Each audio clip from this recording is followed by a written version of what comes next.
कौन किस पद पर बैठता है, कब तक बैठता है या नहीं बैठता, इसका निर्णय हमारी पार्टी में पार्टी का लीडरशिप करती है।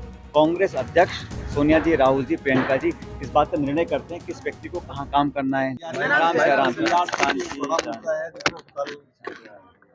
आप सभी जानते हो, कल हम सबके नेता प्रियंका जी की एक आम सभा है। चुनाव घोषित हो चुके हैं और आचार संहिता लगने के बाद पहली मीटिंग प्रियंका जी की है और सिकराय में, दौसा में वो आ रही हैं। एक बहुत ही विशाल जनसभा होने जा रही है और इस पूरे क्षेत्र में, पूरे जिले और संभाग में सब जगह कांग्रेस कार्यकर्ताओं में एक बहुत बड़ा उत्साह है उनके आने को लेकर।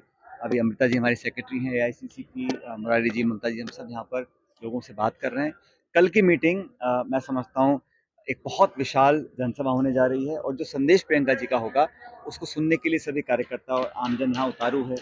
इस क्षेत्र में हमेशा ही बड़ी मीटिंग होती आई हैं। मुझे अच्छी तरह याद है, आज से करीब 2 ढाई दशक पहले सोनिया गांधी जी की हुई, राहुल गांधी जी यहाँ कई मरतबा आए हैं, अब प्रियंका जी यहाँ पे आ रही हैं। तो सब कार्यकर्ताओं में उत्साह है, सब मिलजुल कर इस सभा को बहुत कामयाब बनाएंगे।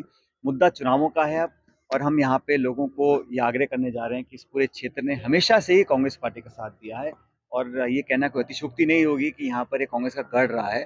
तो इसको हम लोग और मजबूत कैसे कर पाएँ, इसका निर्देश कल प्रियंका जी हमको देकर जाएंगी।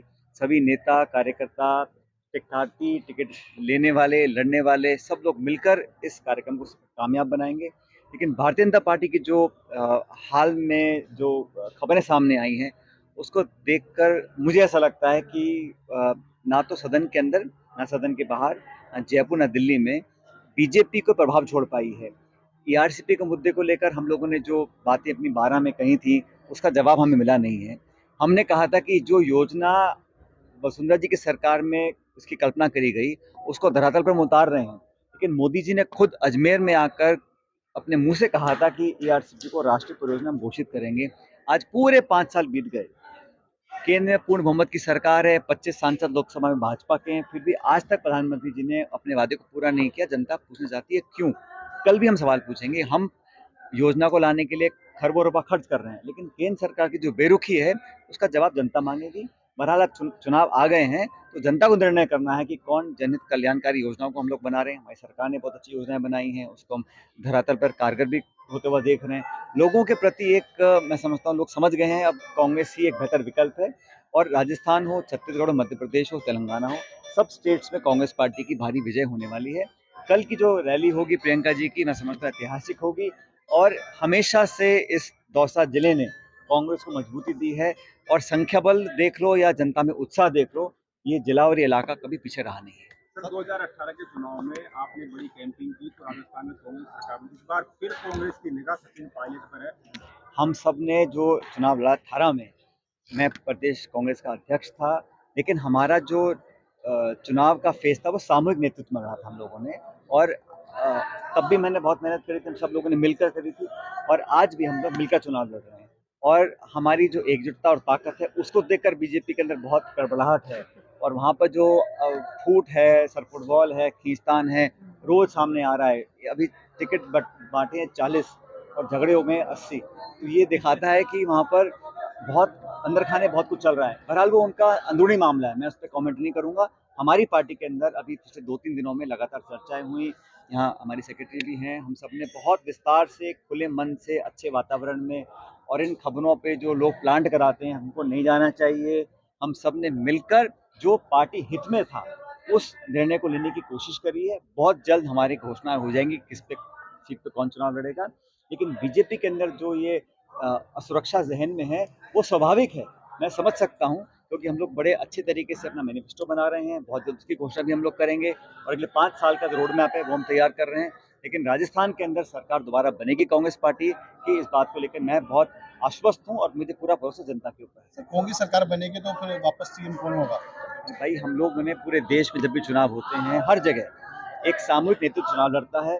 आज हमारे पार्टी के अंदर ये बात बिल्कुल स्पष्ट हो चुकी है, एआईसी से स्पष्ट किया है कि मिलकर चुनाव लड़ेंगे। और हर बार जो परिपाटी इतिहास में रही है, हर प्रदेश में चुनाव लड़ने के बाद विधायक जो जीत कर आते हैं वो निर्णय करते हैं और पार्टी का जो लीडरशिप होती है, हाईकमान होता है, वो निर्णय करता है कि कौन विधायक दल का नेता बनेगा।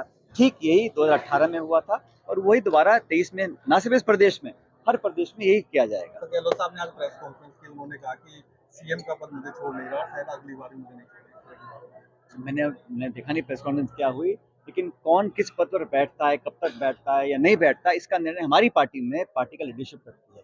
कांग्रेस अध्यक्ष सोनिया जी, राहुल जी, प्रियंका जी इस बात का निर्णय करते हैं किस व्यक्ति को कहाँ काम करना है, दिल्ली में करना है, जयपुर में करना है, संगठन में करना है, सरकार में करना है। तो जो भी पार्टी नेतृत्व का निर्णय होगा वो सबको स्वीकार होगा। आज की रोज ट्रेडिंग के आरोप लगाए उन्होंने बीजेपी पर, और ये भी कहा कि राजस्थान में 10-10 करोड़ रुपए मिलेंगे। बिल्कुल, बीजेपी ने कहाँ कोशिश नहीं करी है, लेकिन बीजेपी की कोशिश करना अलग होता है। राजस्थान में हम लोगों ने बीजेपी को हराकर, अब मत बोलो बीजेपी का जो बहुमत था वो 163 था, और उनको ऑब्वियसली मन में चोट होगी कि हमारी सरकार क्यों नहीं बन पाई। हमने सरकार बनाई, सरकार चलाई 5 साल, और हमारा जो भी आपस में जो मैंने मुद्दे उठाए थे उसको पार्टी ने स्वीकार किया है, और एआईसीसी ने उस पर आगे कदम उठाने की बात भी करी है। मुझे खुशी है, नौजवानों के मुद्दे, पेपर लीक के मुद्दे, जो हमारे यहाँ अगर कोई कमियां भी हमारी अंदर थी उसको हम लोगों ने मिलकर बैठकर आगे ले जाने का काम किया है। तो पीड़ा तो बीजेपी के मन में होगी, लेकिन जनता की आवाज़ को नहीं दबा सकता। जब चुनाव होगा तो बहुमत होगा, और मेरा मन ऐसा कहता है कि जितना बहुमत हमें पहले नहीं मिला उससे ज़्यादा बहुमत आज मिलेगा। 10 करोड़ के प्रलोभन दिए थे, ऐसा बहुत प्रलोभन कौन बीजेपी के अंदर तो ये हमेशा चलता रहता है, लेकिन कांग्रेस पार्टी ने जनता का विश्वास हासिल किया, एक बार दोबारा हम लोग हासिल करेंगे। नहीं सर, जिस तरीके से शब्दों का यूज किया गया था उस टाइम, क्या भूल गए हैं क्या आगे बढ़ने की कोशिश? मैं समझा नहीं, दोबारा सवाल पूछो, क्या कहना चाह रहे हो? जिस तरीके से शब्दों का यूज किया गया था माने से जब आप गए थे, क्या भूल गए और भूल के आगे आपने आज सुना नहीं मुख्यमंत्री ने क्या बोला? हमारे अंदर जो प्यार मोहब्बत है वो एक मिसाल बन चुकी है, और उस प्यार मोहब्बत से देखकर विरोधी बहुत घबराए हुए हैं, डरे हुए हैं, और पत्रकार चिंतित हैं कि अब खबरें कहाँ से बनाएंगे। तो इसलिए कुछ अनुभव भी है हम लोगों का काम करने का आपस में साथ साथ। और सुनो, जहाँ तक टिकटों की बात है, जो भी घटनाक्रम पिछले वर्ष हुआ, कुछ लोगों पे पार्टी अनुशासन के आरोप भी लगे थे, उस पर कार्रवाई हुई नहीं हुई, लेकिन जिन जिन का भी प्रपोजल जो जीतने वाले उम्मीदवार थे उनका मैंने खुले मन से स्वागत किया। चाहे वो सोनिया जी की अवमानना भी अगर किसी ने करी हो उस समय, तो फिर भी हमें लगा पार्टी हित में जो है जीताऊ हो, किसी एक भी कैंडिडेट को मैंने विरोध नहीं किया जो जीतने वाला उम्मीदवार थे। इससे बड़ा प्रमाण क्या हो सकता है आपसी प्यार मोहब्बत भाईचारे का, कि हम जो जीतने वाले उम्मीदवार हैं उसका हम सपोर्ट करें।